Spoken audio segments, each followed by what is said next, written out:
Harambe! Mimi leo nimekuja hapa kutoboa siri. Nitoboe nisitoboe? Mimi niliitwa siku moja kule Ikulu. Mimi nikiwa katibu mkuu wa chama cha UDA. Nikaambiwa, wewe kama katibu mkuu nataka uende ugeuze katiba ya chama cha UDA.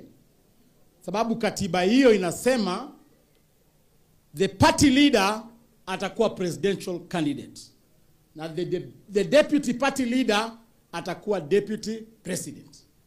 Wakaniambia niende nigeuze hiyo katiba, niweke deputy party leaders wawili. Mpangilio ilikuwa ndio wakitoa Rigathi, yule mwingine anakuwa automatic.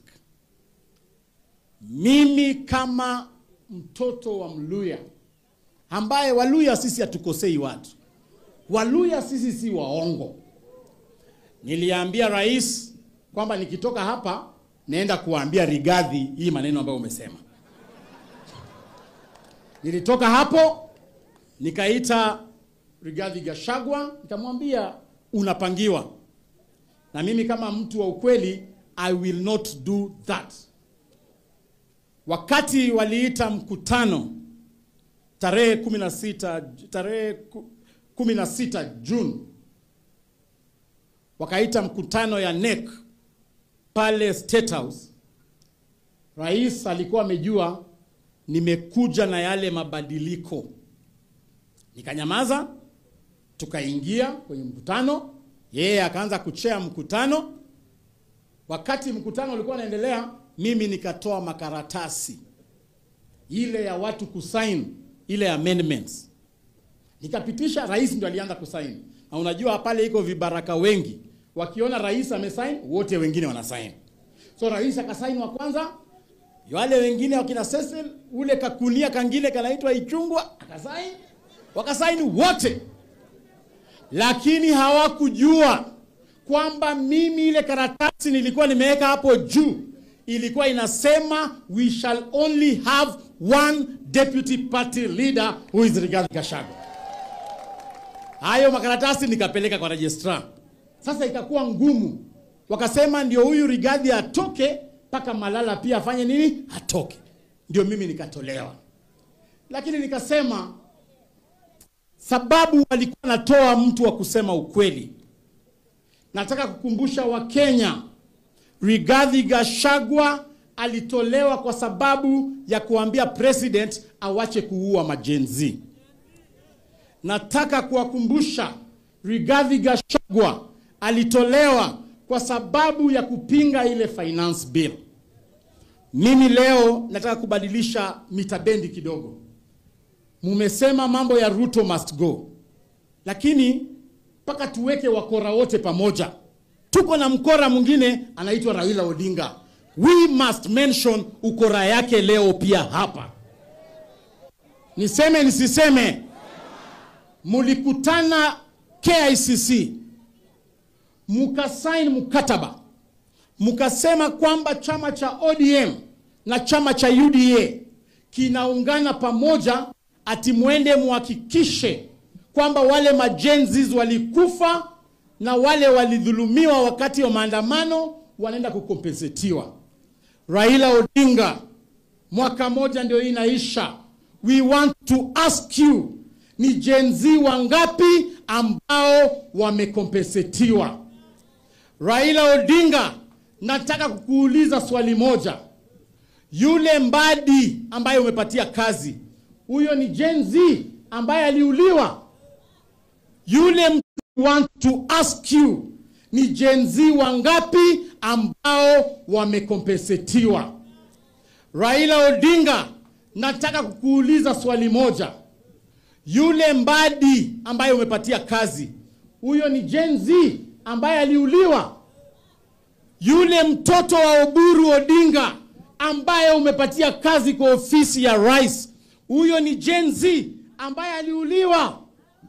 Mimi nataka kukuuliza Raila, umezoea kwamba unakuja kwa upinzani, unashikanisha upinzani, ukipoteza kura, unatuma watoto wetu waende wauliwe, wapigwe marisasi. Wakishapigwa marisasi, wewe unaingia kwa serikali, unakula na familia yako.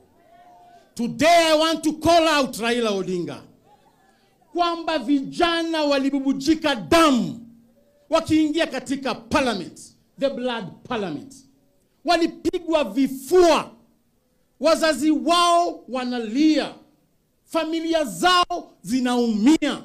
Wewe saa hii ati Ruto akienda China unapatia yeye Oburu Odinga kama youth leader atembee na Ruto.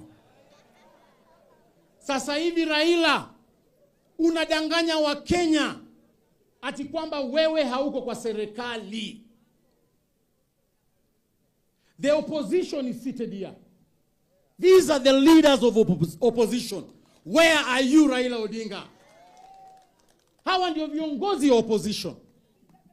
So mimi nataka kuomba hawa viongozi ambao wamekuja hapa, kiongozwa na hawa Mheshimiwa Rigathi Gachagua, kwamba muungane. Lakini tena tukiona huyo Raila anakuja hapa kwenyu, tutaacha mambo yenu pia nyinyi. Tutaacha pia nyinyi. Tunataka tukisema Ruto must go, pia Raila pia aende. We must finish hii maneno ya nini?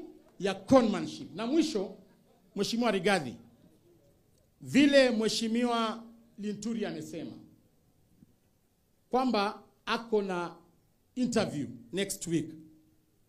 Mimi sasa kwa sababu Linturi anafanya next week, mimi nataka kufanya yangu next week but one. Niko na siri sasa. Ni wakati wa kutoboa. Na lakini moja ambaye nataka kuambia watu wa Mlima, ambaye siwezi toka hapa bila kusema. Wakati mimi nilikuwa katibu mkuu na nilikuwa naaminika sana, walikuwa najua mimi napanga nao, nilikuwa nasikia walipanga hivi. Na mimi nilikuwa pale wakipanga kwamba kugawanisha jamii ya Mlima.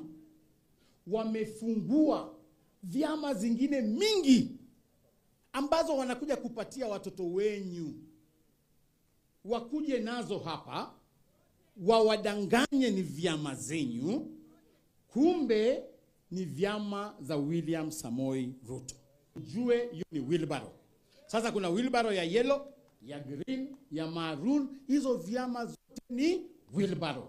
Na Mheshimiwa Rigathi, mwisho nimesikia Mheshimiwa Junet Mohamed akiwa kule Nyanza amesema kwamba ati hii muungano ni muungano haina sababu.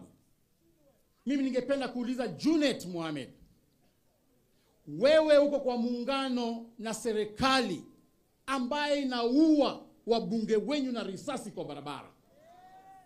Sasa kati ya hii muungano na muungano ambayo nyinyi mnauana, ndugu yako wako mochari, bado unapigia makofi wale watu ambao waliua ndugu yako. So I want to tell you, Junet Mohamed, wacha kufanya biashara na damu ya watoto wenyu. Asanteni sana. Asante sana. Sasa munisaidie.